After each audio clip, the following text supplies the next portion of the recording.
મામીની તે એક રાતનું રહસ્ય. છેવટે આવેલા મેસેજે બધું બદલી નાખ્યું. મારું નામ સાયલી છે અને આજે મારી ઉંમર 25 વર્ષ છે. હું આશિકની આસપાસ રહું છું અને આજે હું તમને એક સાચી ઘટનાની વાત સંભળાવવાની છું. આ વાત મારા એક ખાસ મિત્ર રોહનની છે. રોહન 22 વર્ષનો છે અને તે પુણેમાં એન્જિનિયરિંગ કોલેજમાં અભ્યાસ કરે છે. આ ઘટના રોહન અને તેની મામી વચ્ચેની છે, જે બરાબર પાછલા મહિને બની હતી. રોહનને 2 મામા છે, એક અહમદનગરમાં અને બીજા ગામમાં. ગામવાળા મામા પાસે તે લાંબા સમયથી ગયો નહોતો.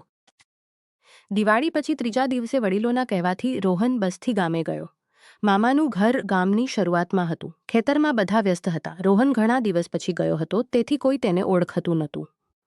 મામીનું નામ અંજલિ છે, પણ બધા તેને સોનું કહીને બોલાવે છે. તે ગોરી છે, ભરેલી શરીરરચના અને આકર્ષક વ્યક્તિત્વવાળી છે.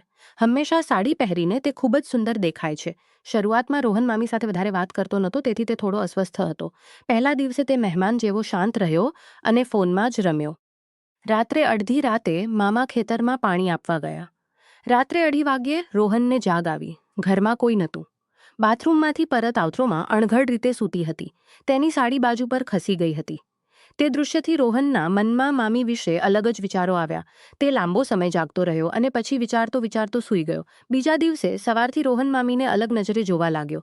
તેને તેની સાથે નજીકતા વધારવી હતી. સવારે મામી કપડાં ધોતી હતી ત્યારે રોહને તેનો ફોન લીધો અને પાસવર્ડ પૂછ્યો. તેણે સાંભળીને તેણે ચકાસવા લાગ્યો, પણ કંઈ શંકાસ્પદ મળ્યું નહીં. મામી આવી અને પૂછ્યું, શું રે રોહન, મારા મોબાઈલમાં શું જોવું છો? રોહને કહ્યું, કંઈ નહીં મામી, એમ જ. હવે તેને થોડું સારું લાગવા લાગ્યું. બપોરે જમતા હતા ત્યારે મામા આવ્યા. વાતચીત થઈ. મામાએ કહ્યું, સોનું તું અને રોહન ચાલુ કરીને આપજે. બંને વાતો કરતા ખેતર તરફ ગયા. મામી મોકળાશથી બોલવા લાગી, એટલું શું જોવું છો ફોનમાં? તને કોઈ છોકરી છે? રોહન હસ્યો, ના મામી. તેમણે કહ્યું, તો કેમ એટલો ગંભીર દેખાય છે? મારામાં શું ઓછું છે? રોહને મજાકમાં કહ્યું, મુલાકાતોને સમજાતું નથી મામી. આવી વાતો કરતા બંને એકબીજાની નજીક આવ્યા. સાંજે ઘરે પાછા આવ્યા. જમણ થયા પછી મામાએ કહ્યું, આજે હું રાતભર ખેતરમાં રહીશ, સવારે આવીશ. મામા ગયા. ઘરમાં મામી, તેનું નાનું બાળક અને રોહન રહ્યા. મામીએ બાળકને સુવાડ્યું અને રોહન પણ શેજારી બેડ પર સૂતો. દરવાજો બંધ કર્યો. રોહનના હૃદયના ધબકારા વધી ગયા. ટીવી બંધ કરીને મામીએ ધાબળો માંગ્યો. રોહને આપ્યો.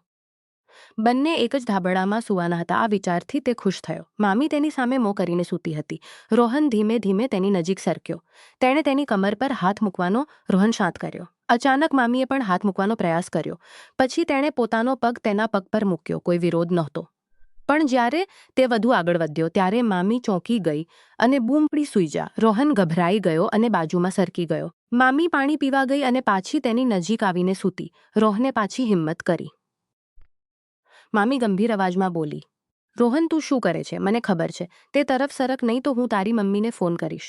રોહન ગભરાયો. મામી, માફ કરજો, મારી ભૂલ થઈ ગઈ. મામીએ કહ્યું, હું તારી કરતાં મોટી છું, શા માટે આવું કરે છે? રોહન, ભારી કરતાં મોટી છું, શા માટે? સુંદર છે. તારા જેવી કોઈ સાથે લગ્ન કર્યા હોત તો ખૂબ મજા આવત. થોડી વાર પછી રોહને પાછો હાથ મૂક્યો. મામી ઉઠીને બેસી ગઈ અને ગુસ્સાથી કહ્યું, જો પાછું કરીશ તો હું મામાને અને ઘરવાળાને કહીશ. રોહન ધ્રુજી ગયો. હાથ જોડીને બોલ્યો, મહેરબાની કરીને કોઈને ના કહેજો.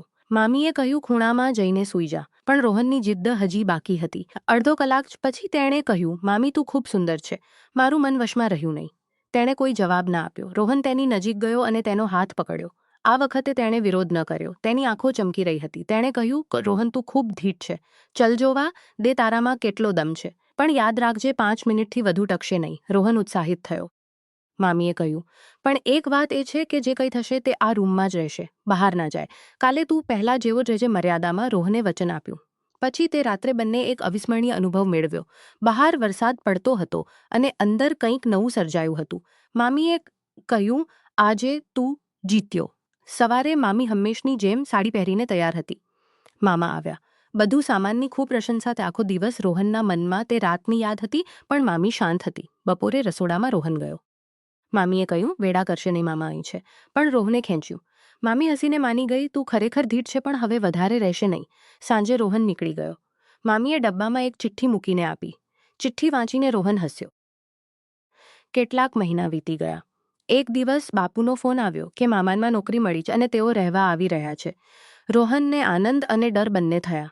2 દિવસ પછી તેઓ આવી ગયા. શહેરમાં આવીને મામી આધુનિક દેખાતી હતી, પણ તેનું આકર્ષણ તે જ હતું. રાત્રે વાતો થઈ.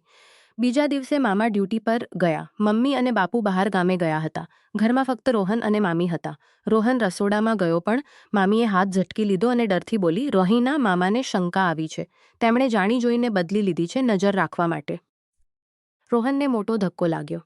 તેટલામાં જ મામાનો મેસેજ આવ્યો. રોહનના શરીર પર કાંટા આવી ગયા. આ વાત ભાવનાઓ, ઈચ્છાઓ અને મર્યાદાઓ સાથે સંબંધિત છે.